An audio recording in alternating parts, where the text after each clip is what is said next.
नमस्कार साथियों, एनालाइजर में आप सभी का स्वागत है। आज के इस वीडियो में हम एक नए अधिनियम की शुरुआत करेंगे, जिस अधिनियम का नाम है सूचना का अधिकार अधिनियम 2005। सूचना के अधिकार अधिनियम 2005 को शुरू करने से पहले, यानी अधिनियम में कितनी धाराएं हैं, कितनी अनुसूचियां हैं, कितने अध्याय हैं, इन सब विषयों पर बातचीत करने से पहले आज के इस वीडियो में हम कुछ बेसिक बातों से चीज़ों की शुरुआत करेंगे। तो मैं लिख देता हूं, आज का जो मुख्य टॉपिक है वह है सूचना का अधिकार अधिनियम 2005। अब जो आज चीजें मैं अभी शुरुआत में बताऊंगा, जो कि आपको नोट्स में नहीं मिलने वाली हैं, तो इसको आप चाहे तो नोट डाउन करते चलिएगा, ताकि आपको ये एग्जाम में पूछे तो कोई समस्या ना हो। और सामान्य तौर पर जब बच्चे पढ़ना शुरू करेंगे तो सूचना के अधिकार अधिनियम 2005 से ही शुरू करेंगे, लेकिन 1 घंटे आधे घंटे हम इस पर बात करेंगे कि सूचना का अधिकार अधिनियम 2005 जब आया उससे पहले क्या परिस्थितियां थी, आखिर ये अधिनियम सूचना का अधिकार अधिनियम 2005 क्यों लाना पड़ा। और उसके लिए मैं आपको लिए चलता हूं पेरिस। पेरिस जो कि फ्रांस का एक शहर है।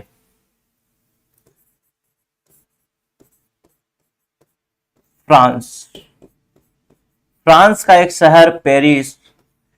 इस पेरिस में एक मीटिंग होता है, एक बैठक होता है। कब होता है? 10 दिसंबर 1948 को। 10 दिसंबर 1948 को एक बैठक होता है, और इस बैठक का नाम था, इस बैठक को बुलाया गया था जिसके द्वारा, वो था संयुक्त राष्ट्र महासभा। संयुक्त राष्ट्र महासभा ने फ्रांस में पेरिस में 10 दिसंबर 1948 को एक बैठक बुलाया, और इस बैठक का जो मुख्य मुद्दा था, मेन एजेंडा था, वह था मानव अधिकार की सार्वभौम घोषणा से संबंधित। मेन टॉपिक क्या था, मेन एजेंडा क्या था? मानव अधिकार के सार्वभौम घोषणा करना, इसका मेन जो एजेंडा था वो। अगर इसको अंग्रेजी में आप बोले तो बोलते हैं universal declaration of human rights 1948। लिख लीजिएगा, universal declaration of human rights 1948। इसी को बोला जाता है शॉर्ट फॉर्म में UDHR, universal declaration of human rights, UDHR। ये घोषणा बुलाई गई, ये मीटिंग बुलाई जाती है 10 दिसंबर को। पूरे विश्व के जो देश के प्रतिनिधि होते हैं, लगभग सभी इसमें भाग लेते हैं। और 1948 के आसपास की बात अगर आप सोच के देखें तो उस समय जो भी सूचनाएं थी, सरकार के पास जो सूचनाएं हुआ करती थी, सरकार के पास जो पब्लिक की जानकारियां हुआ करती थी, जैसे मान लेते हैं सरकार ने कोई बांध स्वीकृत किया, उस बांध के स्वीकृति में वो कितने रुपए का बांध है, उसमें कितना सीमेंट डलना है, कितना बालू डलना है, कितने मजदूर काम करेंगे, एस्टिमेट क्या है, ये सब जानकारी सरकार जो है पब्लिक को नहीं देती थी, आम जनता को नहीं देती थी। लेकिन सामान्य तौर पर 1948 के आसपास भी वैश्विक स्तर पर जो मीडिया था वो उपलब्ध था। मीडिया मतलब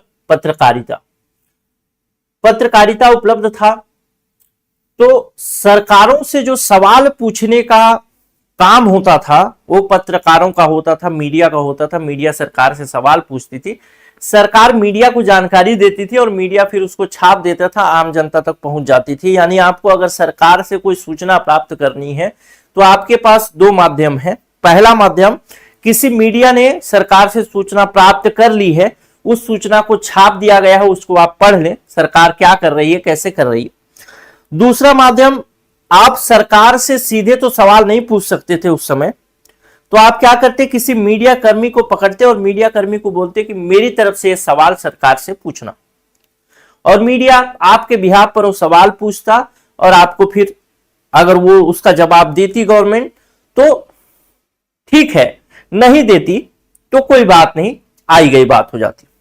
यानी उस समय भी जो मीडिया था, जो पत्रकारिता थी, वह मीडिया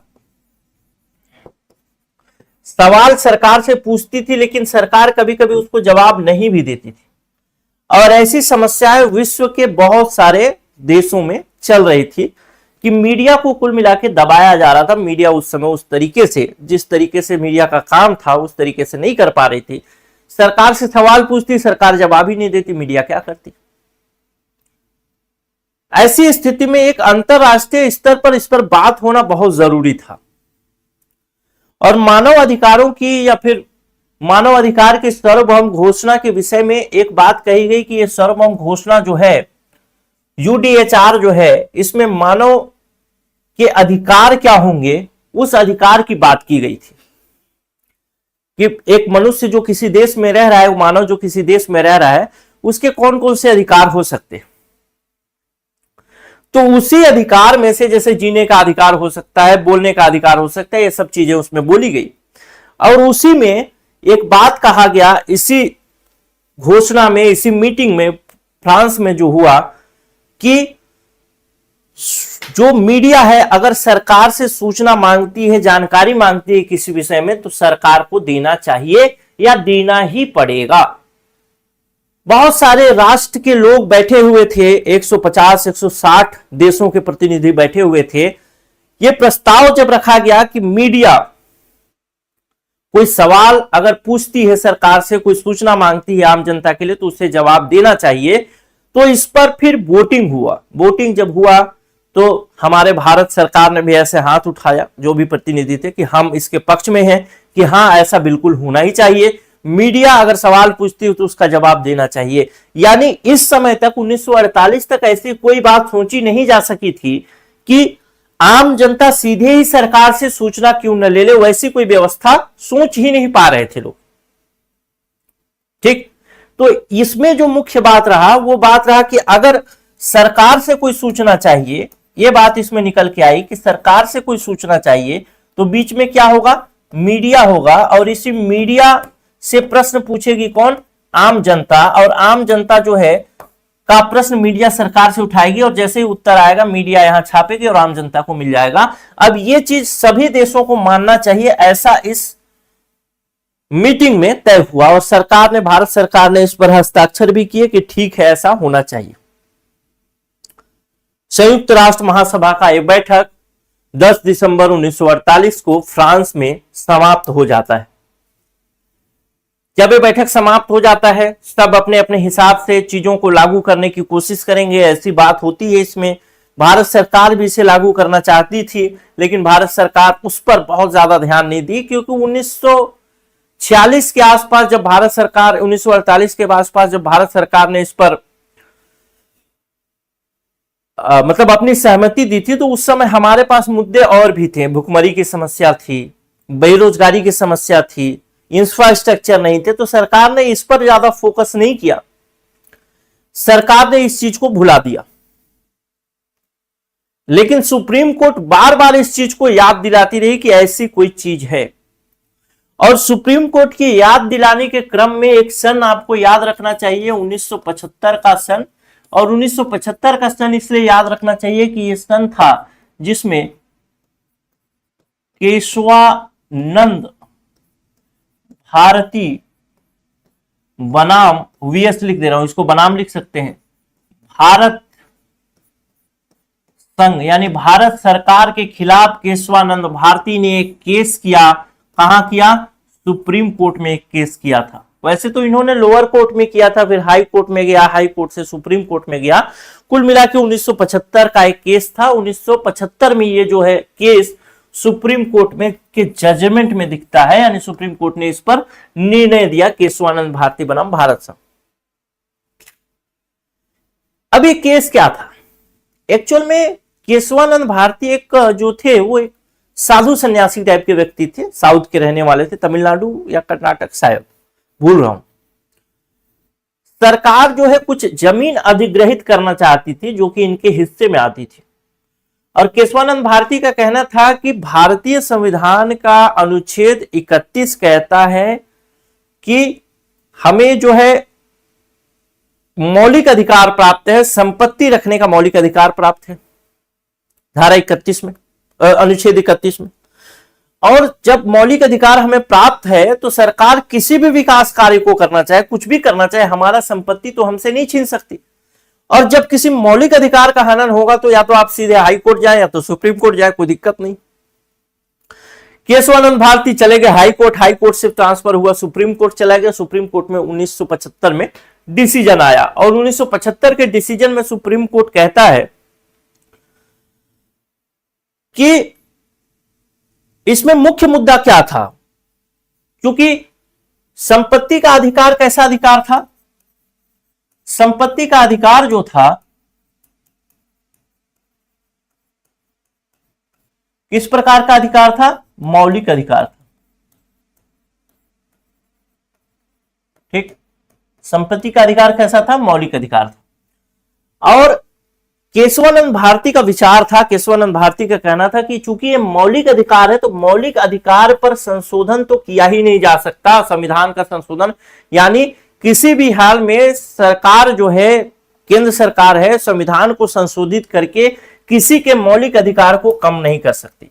तो कुल मिला के केशवानंद भारती बनाम भारत संघ का मामला जो था वो केशवानंद भारती बनाम भारत संघ केवल एक ही बात पर डिपेंडेंट था कि क्या भारत सरकार, भारतीय संसद मौलिक अधिकार वाले भाग को संशोधित कर सकती है या नहीं कर सकती, क्योंकि वही भारतीय संविधान कहता है कि मौलिक अधिकार वाले को कोई नहीं छीन सकता, वो भारत सरकार हो या भारतीय संसद, कोई नहीं छीन सकता।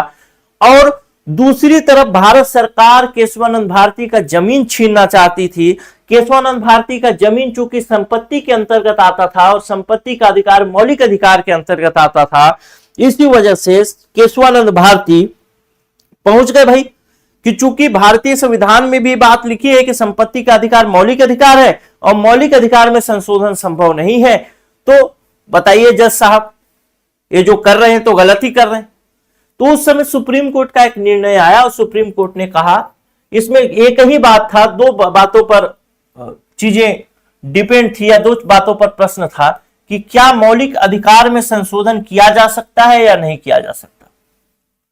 अगर यही बात क्लियर हो जाती तो फिर संपत्ति का अधिकार के अंतर्गत सारी चीजें क्लियर हो जाती। तो ये दो, यही एक यक्ष प्रश्न सामने था कोर्ट के कि भाई मौलिक अधिकार में संशोधन हो सकता है या नहीं हो सकता। तो सुप्रीम कोर्ट ने इसमें डिसीजन दिया, कहा कि कोई बात नहीं, अगर भारतीय संसद चाहे, संसद की इच्छा पर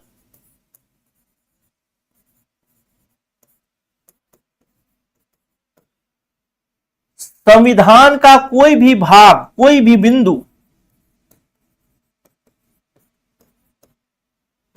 कोई भी भाग संशोधित किया जा सकता है, कोई दिक्कत नहीं है, चेंज किया जा सकता है। यानी केशवानंद भारती जो है हार गए, इतना ही बोल दिया तो ऐसे ही हार गए, क्योंकि मुख्य मुद्दा तो यही था कि क्या संशोधन हो सकता है कि नहीं हो सकता। तो सुप्रीम कोर्ट ने कहा कि संसद की इच्छा अनुसार संविधान का कोई भी भाग संशोधित हो सकता है। लेकिन सुप्रीम कोर्ट ने एक बात और कही, कहा कि कोई भी भाग तो संशोधित हो सकता है, लेकिन संविधान की जो मूल आत्मा है, वो मूल आत्मा यानी बेसिक जो स्पिरिट है संविधान की, जो संविधान देना चाहता है, जो उसके प्रस्तावना में भी दिखता है, वह संशोधित नहीं हो सकता, उसे परिवर्तित नहीं किया जा सकता। और इसी बात में भारतीय सुप्रीम कोर्ट ने कहा कि संविधान की मूल आत्मा जो है, उस मूल आत्मा में, बेसिक स्पिरिट में जो एक सबसे महत्वपूर्ण बात है, और भी बातें बताई लेकिन बेसिक स्पिरिट में एक बात बताया, कहा कि अनुच्छेद 19 1 क्या कहता है अनुच्छेद 19(1)? अभिव्यक्ति की आजादी, बोलने की आजादी। और ये बोलने की आजादी भी जो है वो क्या है? मूल आत्मा का ही हिस्सा है।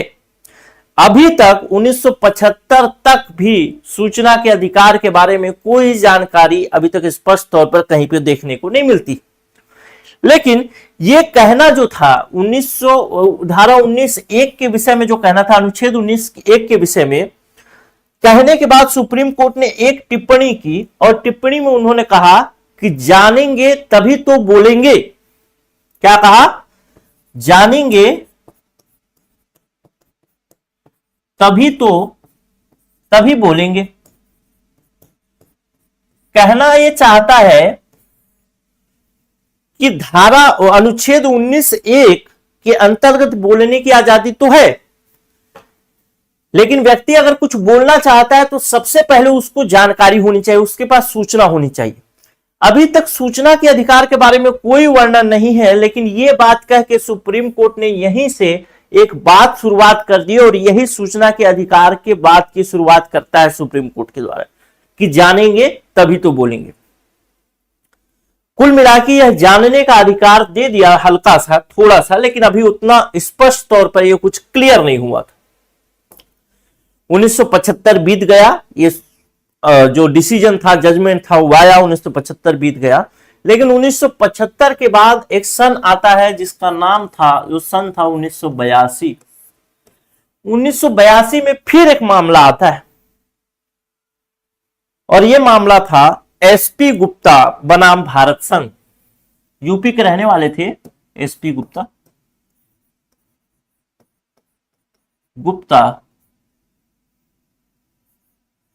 Versus Indian government. SP Gupta बनाम भारत संघ। एसपी गुप्ता बनाम भारत संघ का भी केस सुप्रीम कोर्ट में चला 1982 में, और इस केस को एक और नाम से भी जाना जाता है, वैसे आप लोग लिखना चाहें तो इसको कहते हैं जज ट्रांसफर केस।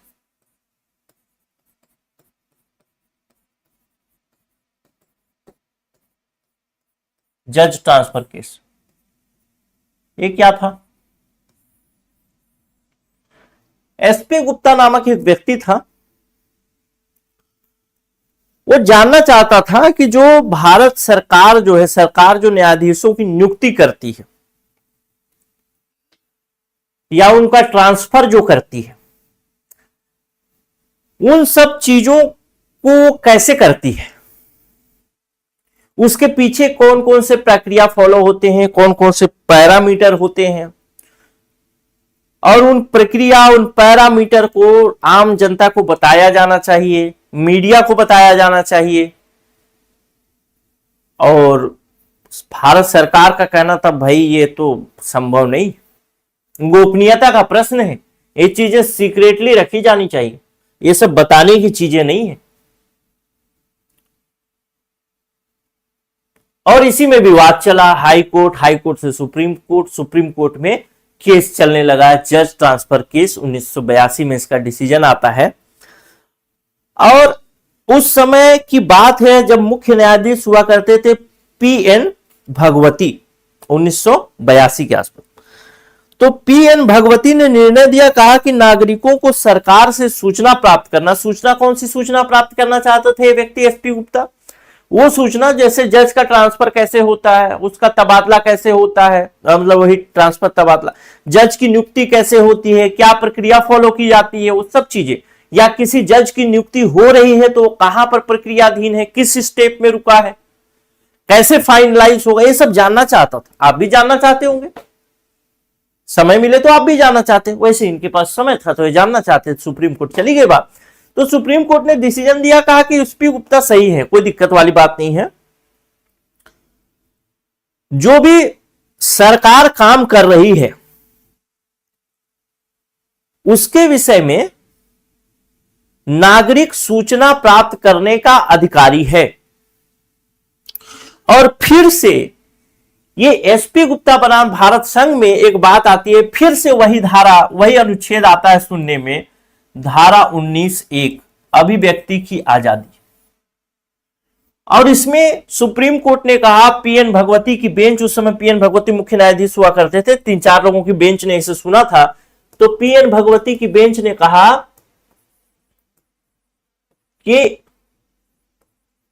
जो भी सूचनाएं हैं वो सूचना सरकार से आम नागरिक जो है वो ले सकता है, कोई दिक्कत बात नहीं है।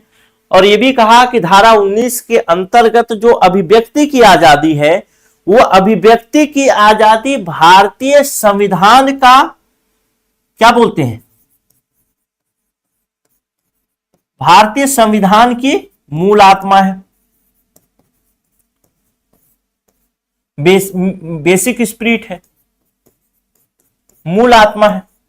अब ये बात जैसे ही कहा कि भारतीय संविधान का मूल आत्मा है, और इसके बाद एक लाइन और जोड़ दिया, बोला कि जो भी सूचना का अधिकार है, सूचना का अधिकार है, वो अधिकार जो है इसी धारा 19 के अंतर्गत शामिल है। यानी धारा 19 जो है वो संविधान की मूल आत्मा है, उसको हटा नहीं सकते, और सूचना का अधिकार इसी धारा 19(1) के अंतर्गत शामिल है। यानी अगर टेक्निकली देखा जाए तो यहां से सूचना का अधिकार क्या हो गया, एक मौलिक अधिकार बन जाता है यहीं से। क्यों? क्योंकि ये मौलिक अधिकार के अंतर्गत ये भाग है, और ये इसका मूल आत्मा, इसको चेंज भी नहीं कर सकते, और इसी के अंतर्गत सूचना का अधिकार है, तो फिर मौलिक अधिकार ही तो बन गया, बन गया। क्लियर है? जब ये डिसीजन सुनाया जा रहा था, ये निर्णय सुनाया जा रहा था, इसमें जो बेसिक बातें बताई गई कि ये 19(1) जो है संविधान की मूल आत्मा है, और सूचना का अधिकार इसी 19(1) के अंतर्गत शामिल है, तब उस समय पीएन भगवती ने कहा था इस लाइन को कि 1975 में जो डिसीजन आया था केशवानंद भारती बनाम भारत संघ में, उस समय जज साहब ने ये चीज क्लियर करना नहीं क्लियर किया था, लेकिन एक बात तो कही थी कि जानेंगे तभी बोलेंगे, और जानेंगे तभी बोलेंगे का मतलब यही है जो मैं अभी विस्तार से बता रहा हूं कि सूचना का अधिकार, जो जानने का अधिकार है, वह धारा 19(1) के अंतर्गत शामिल है, और धारा 19(1) जो है अभिव्यक्ति की आजादी, उसे बदला नहीं जा सकता, क्योंकि यह संविधान की मूल आत्मा है। यानी जानेंगे तभी बोलेंगे, उसी को पीएन भगवती ने थोड़ा सा डिस्क्राइब करके बताया कि इसमें क्या क्या जानने का अधिकार है। तो यहां से एक बात समझ में के आई, आईएमपी पॉइंट में देखें, अगर इस केस का आईएमपी बिंदु देखें, तो पहला बिंदु क्या हुआ, जब ये इसके अंतर्गत शामिल हो गया सूचना के अधिकार 19(1) के अंतर्गत, तो 19(1) अपने आप में मौलिक अधिकार है, तो सूचना का अधिकार क्या हो गया, यह अपने आप में क्या हो गया, मौलिक अधिकार हो गया।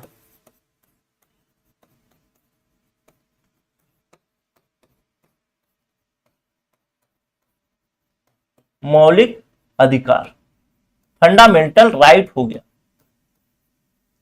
दूसरा नंबर पॉइंट, अच्छा दूसरा नंबर पॉइंट यह है कि सरकार से जब एसपी गुप्ता ने मांगा जानकारी कि भाई मुझे जानकारी चाहिए कि आप जज का ट्रांसफर कैसे करते हैं, जज का नियुक्ति कैसे करते हैं, सरकार ने नहीं सुनी, हाई कोर्ट गए, तो हाई कोर्ट ने पूछा कि भाई क्यों ऐसा हुआ, वहां पे बात नहीं बनी, सुप्रीम कोर्ट गए, सुप्रीम कोर्ट ने पूछा कि ऐसा क्यों किया तुमने, क्यों ये जानकारी मांग रहे बच्चा एसपी गुप्ता, तो क्यों नहीं दे देते हो इसको जानकारी, क्या तुम्हारा कुछ खिहा जाएगा, क्या घट जाएगा क्या।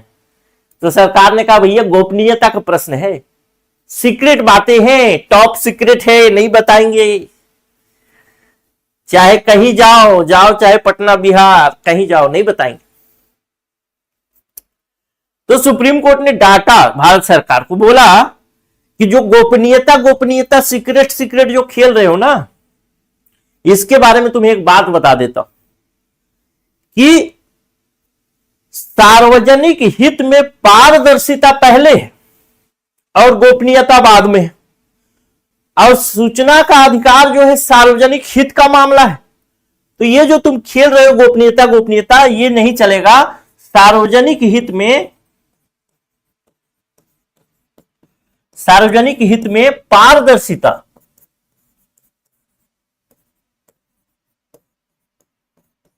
पारदर्शिता प्रथम है, पहले है। और ये गोपनीयता वाला मामला जो है वो द्वितीयक है, सेकेंडरी है, गोपनीयता बाद में आएगा, पहले ये काम करो। ठीक, समझ गए। तीसरा एक पॉइंट और कहा सुप्रीम कोर्ट ने, कहा कि ठीक है गोपनीयता की बात भी मानते हैं, चलो कुछ चीजों में गोपनीयता रख भी सकते हो, लेकिन ये अल्लू जल्लू मल्लू चीजों में गोपनीयता रखने की जरूरत क्या भैया, बताओ ना, जो मांग रहे दो इसको।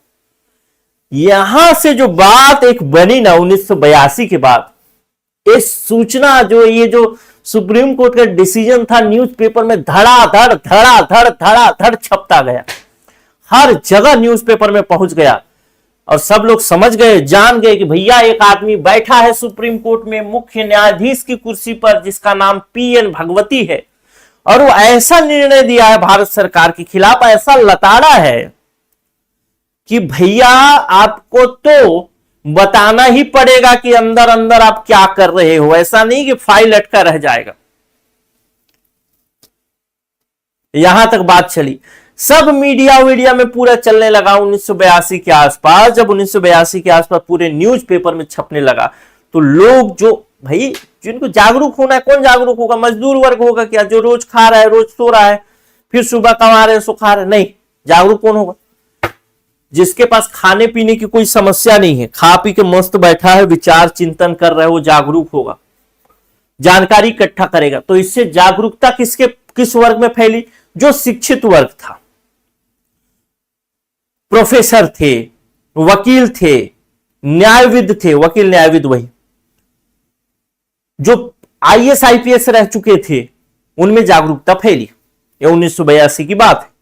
लोग जानने लगे कि भैया ऐसी भी कोई चीज है कि हम सरकार से सूचना मांग सकते हैं, लेकिन इसके विषय में सुप्रीम कोर्ट ने डिसीजन दिया। तो सुप्रीम कोर्ट ने भाई एसपी गुप्ता के विषय में डिसीजन दिया, बहुत बड़ा तामझाम नहीं किया कि सरकार को इसके लिए नियम बनाना चाहिए, अधिनियम बनाना चाहिए, जो भी सूचना मांगे उसके लिए एक प्रॉपर तरीका होना चाहिए, सब कुछ बात नहीं बताया, बस इतने ही बात बताया। लेकिन लोगों के मन में एक आत्मविश्वास तो आ ही गया कि भाई हम अगर सरकार से मांगेंगे तो देंगे, सूचना दी जाएगी, और नहीं देगी तो हम लोग सुप्रीम कोर्ट तक जाएंगे, वहां पीएन भगवती नामक जज बैठा हुआ है, उसी से बात करेंगे कि भैया तुम एसपी गुप्ता वाले केस में डिसीजन दे चुके हो तो हमको भी एक डिसीजन दे दो ताकि हमारी सूचना मिल जाए। इतना तामझाम करना पड़ेगा लेकिन सूचना के लिए, तो एक अच्छा तरीका ढूंढने की जरूरत थी कि क्या अच्छा तरीका हो सकता है। अभी ध्यान रखिएगा, हम लोग 1982 में पहुंचे हैं, अब मैं पहुंचता हूं 1990 में, और 1990 का समय जो था ना, एक महत्वपूर्ण समय था।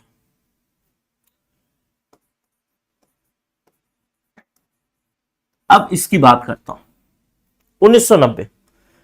1990 में जब आप आएंगे तो मैं आपको लिए चलता हूं राजस्थान।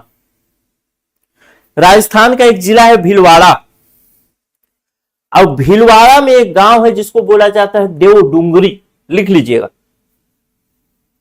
राजस्थान के जो भीलवाड़ा जिला है वहां पर एक गांव है जिसका नाम है देवडुंगरी। देवडुंगरी में एक संगठन बनाया जाता है, उस संगठन का नाम था, क्या था, ये नहीं हो, उस संगठन का नाम था किसान मजदूर शक्ति संगठन, KMSS। कब बना, 1990 में। कहां बना, राजस्थान के भीलवाड़ा के देवडुंगरी में। क्यों बना, सरकार उस समय वहां पर देवडुंगरी में भीलवाड़ा में कुछ काम कर रही थी, कुछ भी काम करवा रही होगी, निर्माण कार्य कुछ भी। वहां के मजदूर जो थे वो मजदूरी करते थे, लेकिन उसका पैसा मिलता ही नहीं था समय पे। अब पता ही नहीं चलता कब मिलेगा, क्या प्रक्रिया है पैसा निकालने की, कोई बताता नहीं था। सरकारी अफसर मिलेगा यार मिलेगा, ऐसे क्यों हड़बड़ा रहा, सरकारी काम है, ऐसे चल रहा था। लोग बहुत परेशान हो गए, किसान जो थे, किसान के जमीन एक्वायर हो गया, किसान को पैसा नहीं मिल रहा है, मुआवजा, बहुत परेशान थे। तब जाकर के 1990 में संगठन बना, किसान मजदूर शक्ति संगठन।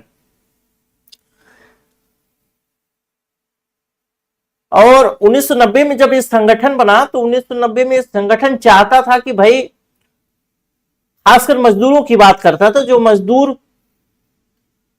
काम किए हैं सरकारी योजना के अंतर्गत या सरकारी काम के अंतर्गत, उनको समय पर मजदूरी मिलना चाहिए, या कब मिलेगा, क्या तरीका है, कितना मजदूरी मिलेगा, ये सब चीजें उसको क्लियर पता होनी चाहिए, लेकिन उसको पता ही नहीं। तो जब पता नहीं है तो पता करना पड़ेगा, और पता करने के लिए संगठन बनाया। और यह संगठन जो है मुख्य रूप से फोकस करता था कि जो ग्रामीण मजदूर और किसान हैं उनको जो न्याय संगत अधिकार मिलना चाहिए, यानी उनको पारदर्शिता होना चाहिए। और साथ ही सब पारदर्शिता क्या, कि कहां कहां चीजें क्या चल रही हैं, कैसे मजदूरी मिलेगा, कब मिलेगा, कितना मिलेगा, ये सब चीजें पारदर्शी होनी चाहिए। सूचना तक उनकी पहुंच होनी चाहिए कि भाई कब मिलेगा, ये जानकारी तो हो, कोई जानकारी नहीं। उस समय एक आईएएस हुआ करते थे जिनका नाम था अरुण रॉय। आईएएस हुआ नहीं करते थे, एक्चुअल में भूतपूर्व आईएएस थे।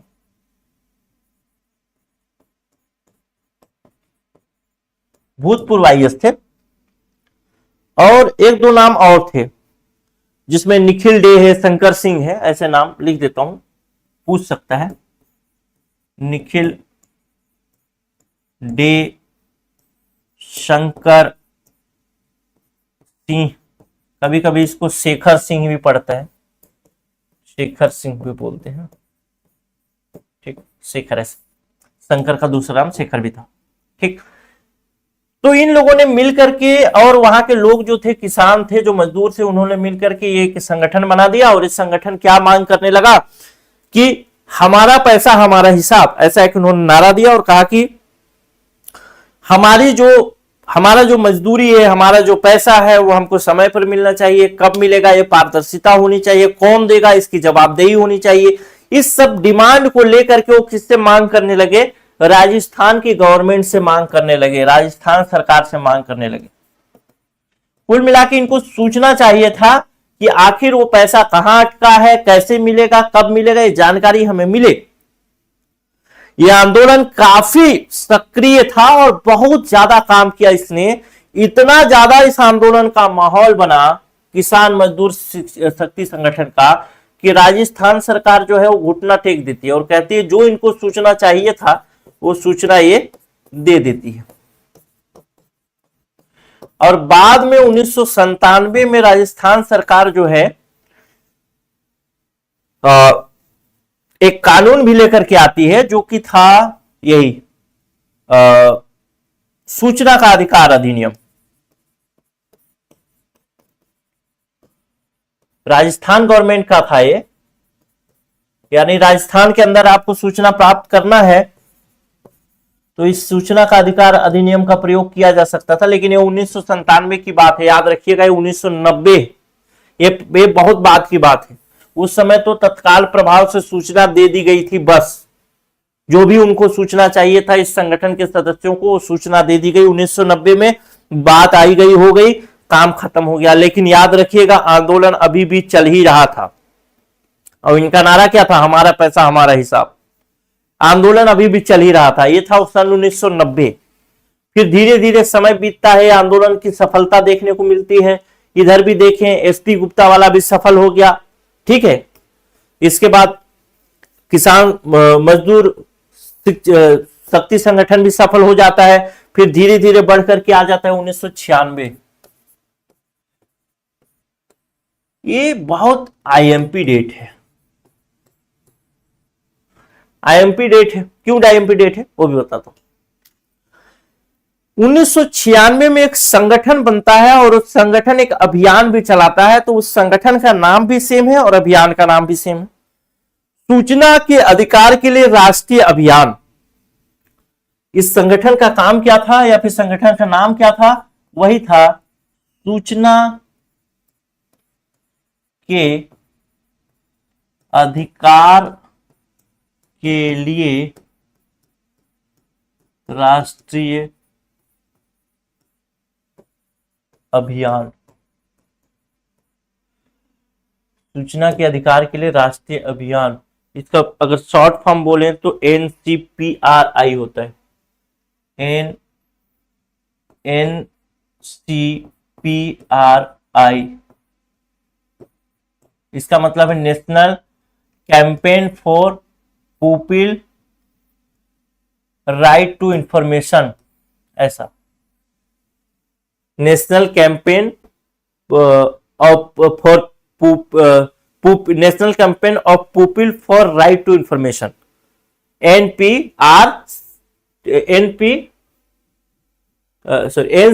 नेशनल कैंपेन, हाँ NCPRI, ठीक। ये एक संगठन बनता है 1996 में, यह संगठन बनता है नई दिल्ली में। अब सबको आपको ध्यान रखिएगा कि 1996 में यह संगठन बनाना, ये बहुत इंपॉर्टेंट संगठन था। ये आखिरी में जाके कुछ ऐसा काम करती है ना कि इस संगठन को भूल पाना बहुत मुश्किल है। और इसी संगठन ने धीरे धीरे भारत को एक नया मुख्यमंत्री का चेहरा दिया। इसी संगठन से वो मुख्यमंत्री निकल करके आते हैं, इसीलिए संगठन काफी महत्वपूर्ण। 1996 में, 1990 में वो सफलता मिल चुकी थी। किसान मजदूर शक्ति संगठन को सफलता मिल चुकी थी और एसपी गुप्ता को सफलता मिल चुकी थी। सुप्रीम कोर्ट से पीएन भगवती ने दिया था निर्णय। 1996 तक, यानी 90 से लेकर 96 तक आंदोलन चल ही रहा था, छीट-फूट आंदोलन। और ऐसा नहीं था जो राजस्थान बता रहा हूं, वहीं तमिलनाडु में कहीं वैसे ही आंदोलन चल रहा है, वहीं गोवा में चल रहा है, राजस्थान में चल रहा है, मध्य प्रदेश में चल रहा है, ऐसे कई जगहों पर, दिल्ली में चल रहा है, हर जगह पर ऐसे आंदोलन चल रहे थे। कोई दिक्कत वाली बात नहीं थी, ऐसे आंदोलन हर जगह पर चल रहे थे। लेकिन जो मुख्य था कहानी में, मैंने बताया 1996 में यह सूचना का अधिकार और राष्ट्रीय अभियान नामक एक आंदोलन चला, या फिर इसमें एक यह संगठन बना। इस संगठन का मुख्यालय जो था वो था नई दिल्ली। अब नई दिल्ली जब ये मुख्यालय बना तो इस अभियान को चलाने वाले कुछ लोग चाहिए। अब ये अभियान को कौन लोग चलाएंगे, तो याद रखिए राजस्थान में जो किसान मजदूर शक्ति संगठन थे वहां के लोग इसमें शामिल हो गए। यानी पहले से जो आंदोलन चल रहे थे उसके लोग ही इसमें शामिल हो गए कि भाई राज्य स्तर पर तो चाहिए, मतलब सूचना का अधिकार अधिनियम जो है केंद्रीय स्तर पर एक बात बननी चाहिए। भारतीय संसद इसे पारित करे तो केंद्र सरकार की भी कोई सूचना प्राप्त हो सके और राज्य सरकार की भी कोई सूचना प्राप्त हो सके। इसी के उद्देश्य से किसान मजदूर शक्ति संगठन हो या फिर अन्य जो आंदोलन चल रहे थे छोटे मोटे तमिलनाडु में और कहीं कहीं, वहां के लोग आए। इसके अलावा जो शिक्षाविद थे, कोई वकील था, कोई पत्रकार था, वो सब लोग इसमें शामिल हुए इसी संगठन में। और इस संगठन एक आंदोलन के रूप में दिल्ली में चला 1996 में। जब इस संगठन आंदोलन के रूप में चला तो अगर मैं बात करूं कि राजस्थान से कुछ लोग आए तो कौन आएंगे, वही अरुण रॉय जो कि भूतपूर्व आईएएस थे, निखिल डे जो कि वहां पर काम कर रहे थे।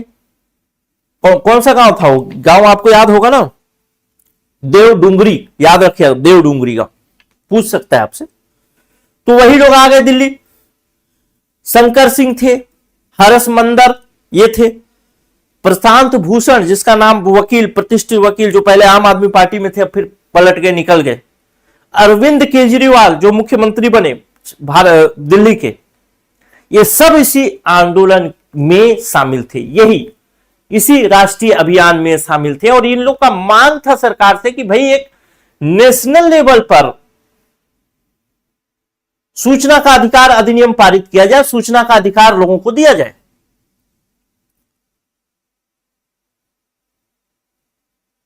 अच्छा, इन लोगों ने एक और काम किया, जो काम भारत सामान्य तौर पर किसका है, सरकार का काम है। अगर कोई अधिनियम पारित करना है तो सरकार पहले क्या करती है, उसका ड्राफ्ट बनाती है। ड्राफ्ट बना करके उसको क्या बनाती है, बिल के रूप में बनाती है। बिल मतलब विधेयक के रूप में, ड्राफ्ट मतलब मसौदा, ठीक। जब ये फिर उसके बाद बिल यानी विधेयक के रूप में बना देती है उसको। विधेयक में जो बातें लिखी होनी चाहिए, ड्राफ्ट मतलब एक क्या बोले आउटलाइन खुद से दिमाग में कि ऐसा ऐसा हो सकता है, ऐसा पॉइंट वाइज आप लिखते हैं ना, नोट्स बना लेते हैं कि भाई ये चीजें होनी चाहिए, पार्टी करना है, घर में शादी है तो ज्वेलरी लेना है, ये लेना है, तो एक ड्राफ्टिंग हो जाती है छोटी छोटी चीजें ताकि कुछ चीजें भूले मत। फिर उसके बाद बिल, उसके बाद बनता है क्या, एक्ट। एक्ट को कहते हैं विधेयक। विधेयक होने का मतलब यह है कि राष्ट्रपति की मंजूरी मिल गई है, अब ये राज्य में देश में लागू हो सकता है। तो ये जो संगठन था, ये संगठन कहता है भारत सरकार से कि जो भी करना है जल्दी करिए, जो भी करना है जल्दी करिए, हमारे पास समय नहीं है, सुबह पनवेल निकलना है, आपको जल्दी जल्दी काम करना होगा। और आप ये जो ड्राफ्टिंग का काम करते हैं ना, मसौदा बनाएंगे, ये करेंगे, वो करेंगे, ये सब छोड़ो, लो मैंने मसौदा बना दिया। ये अभियान संगठन ने कहा, इस अभियान ने कहा, अभियान के सदस्यों ने कि एक मसौदा ही हम बना देते हैं, एक ड्राफ्ट बना दिए, इस ड्राफ्ट को आप ले जाइए और बिल के रूप में पेश कर दीजिए और पास करा करके इसको एक्ट बनवा दीजिए। ठीक, तो सरकार भाई उस समय हिली हुई थी 1996 के आसपास, पूरी तरीके से टकमक टकमक कर। अब इतना तक दे दिया इन्होंने, ये तो खैर दे दिया, चलो अलग बात हुई। अब छिटफुट आंदोलन मैंने बताया चल ही रहा था, कहीं तमिलनाडु में चल रहा है, कहीं राजस्थान में चल रहा है। आ गया 1997, 1996 में वो संगठन बना नई दिल्ली में, उसने मसौदा तक दे दिया, 1997 आ गया। 1997 में जगह जगह पर कई आंदोलन हुए राज्यवाद, जैसे तमिलनाडु में हुआ, गोवा में हुआ, कर्नाटक में हुआ, राजस्थान में हुआ, ऐसे होता रहा। वो तो पहले से ही हो रहा था। 1982 में जब पीएन भगवती ने डिसीजन दिया, उसके बाद लोगों के हौसले बुलंद हो गए, वो हर जगह आंदोलन कर रहे हैं कि भैया ऐसा सूचना का अधिकार आम लोगों को मिलना चाहिए।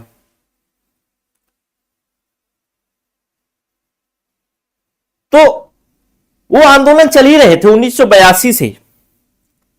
तो 1997 में कई राज्यों ने अपने स्तर पर सूचना का अधिकार अधिनियम लागू कर दिया या फिर अधिनियम पारित कर दिया अपने राज्य में। कई राज्य ऐसे थे। और यहां से आपसे एक प्रश्न भी पूछ सकता है कि पहला राज्य कौन सा था, तो आपका उत्तर होगा सबसे पहला राज्य था तमिलनाडु।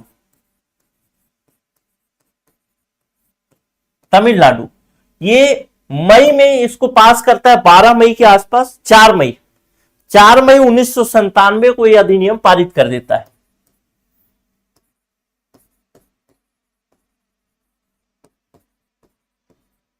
उसी तरीके से दूसरा राज्य आपसे अगर पूछे तो कहेंगे कि आप गोवा दूसरा राज्य था, जो कि 31 जुलाई 1997 को ऐसा अधिनियम पारित कर देता है।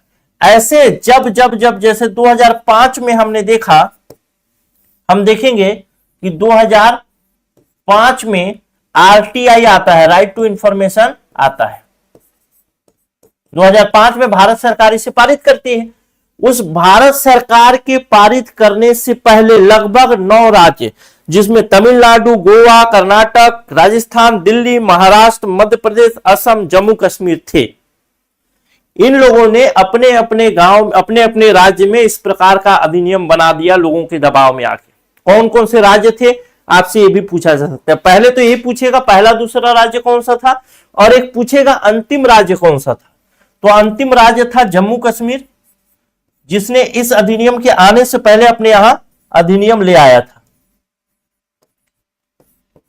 यह अधिनियम आया मतलब ये नेशनल लेवल पे था, भारतीय संसद ने इसे पारित किया आरटीआई 2005 को, ये अपने राज्य के स्तर पर ले आए थे। ये था 2004 में। इसके बाद तो फिर भारत सरकार ने ही पारित कर दिया।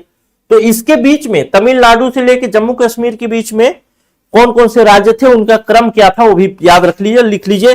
तमिलनाडु था, गोवा दूसरा था, फिर कर्नाटक ने पास किया, फिर राजस्थान ने, फिर दिल्ली ने, फिर महाराष्ट्र ने, फिर मध्य प्रदेश, असम, फिर आखिरी जम्मू कश्मीर ने 2004 में पास कर दिया। अब इतनी चीजें तो चल ही रही थी, पास होता जा रहा था, होता जा रहा था, होता जा रहा था। लेकिन नेशनल लेवल पे भी कुछ चीजें चल रही थी, अंतरराष्ट्रीय स्तर पर, इंटरनेशनल लेवल पे भी कुछ चीजें चल रही थी। वो क्या चल रहा था? तो स्वीडन को देखेंगे कि वो तो 1776 17 बोल रहा हूं, 1776 में ही ऐसा आरटीआई जैसा एक कानून ले आया था। 1776, सोचिए स्वीडन लोकतंत्र के मामले में हमसे कितना आगे होगा। 1776 में ले आया था इस प्रकार का आरटीआई जैसा कानून।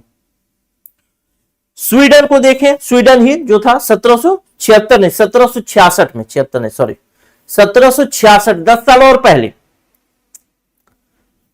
फिनलैंड को देखें तो 1951 में ले आया था। यूएसए को देखें तो 1986 में ले आया।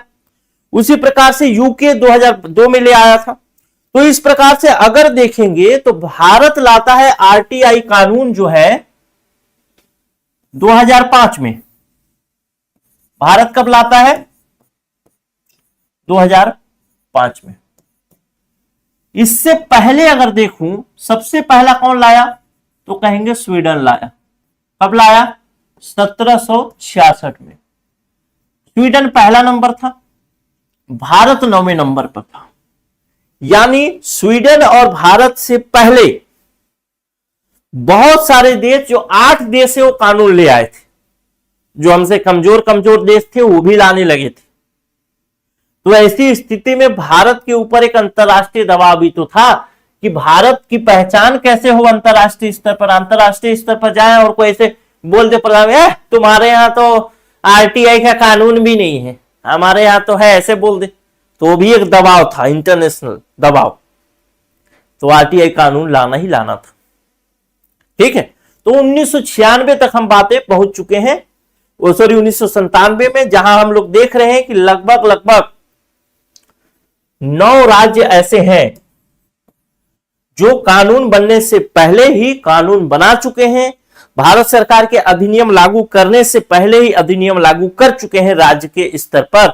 और अगर मैं देखूं अंतरराष्ट्रीय स्तर पर स्वीडन सबसे पहला था और भारत 9वें नंबर पर था। यानी इससे पहले 8 जो देश थे वो इसको लागू कर चुके थे।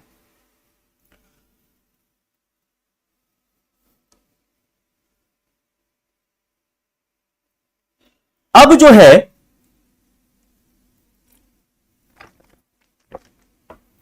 1996 को याद करिए। 1996 में वो छोकरे, कौन छोकरे? अरविंद केजरीवाल वगैरह जब ये आंदोलन कर रहे थे, प्रशांत भूषण या फिर जो अरुणा रॉय जो भी थे, जो आंदोलन कर रहे थे कि भाई ऐसा होना चाहिए, ऐसा होना चाहिए, इन्होंने कहा कि हम एक मसौदा ही बना के दे देते हैं। वो मसौदा बना के दे दिया, ले रख जा, अधिनियम पास करा दे। ठीक, और ये मसौदा बना के दे चुके थे, लेकिन सरकार को ये बड़ा ठीक नहीं लगा।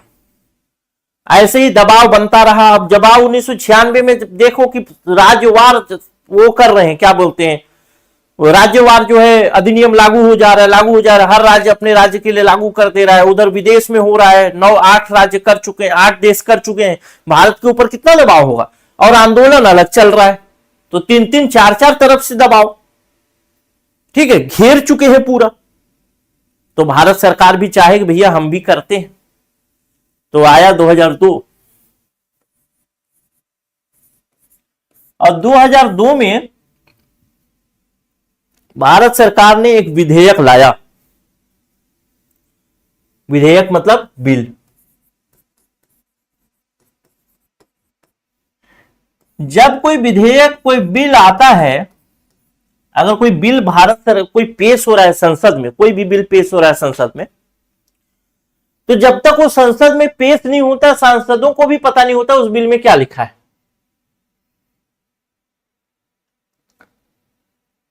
तो उस बिल में क्या लिखा है ये किसको पता होता है? जो बिल पेश करने वाली पार्टी है। जैसे सरकार पेश करी तो सरकार को पता होगा कि हम एक ऐसा बिल ला रहे हैं, एक ऐसा विधेयक ला रहे हैं, अगर इसको पास कर देते हैं तो यह अधिनियम बन जाएगा। सरकार को पता होगा, लेकिन बाकी लोगों को पता नहीं होगी।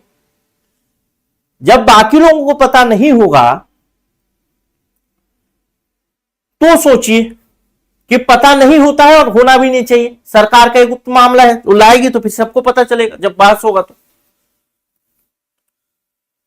लेकिन ये छोकरों का, इनका ये जो संगठन था, ये अभियान जो चल रहे थे, इनका दबाव इतना ज्यादा था, इतना ज्यादा था कि सरकार ने विधेयक बनाया और सबसे पहले इसी संगठन को दे दिया, लो देख लो भैया, ठीक ठाक है ना, इतना आंदोलन कर रहे हो तो। ये आंदोलन, ये संगठन कहती है कि झुनझुना पकड़ा रहे हो क्या हमको, इसमें तो कोई पारदर्शिता का नाम ही नहीं है, हटाओ ये सब, बढ़िया बिल लाओ, मजबूत बिल लाओ। तो 2002 में एक बिल लाने का प्रयास हुआ, लेकिन इन लोगों ने मना कर दिया, बोला नहीं ये बिल नहीं चलेगा, इसमें पारदर्शिता नहीं है। और जो बिल संसद में पेश होने से पहले इन्हीं लोग के सामने पेश हो गया हो, बाहरी संगठन के सामने पेश हो गया हो, तो सोच के देखिए सरकार के ऊपर कितना दबाव होगा। यानी ये विधेयक पास नहीं हो पाया। फिर आता है 2004, श्रीमती सोनिया गांधी।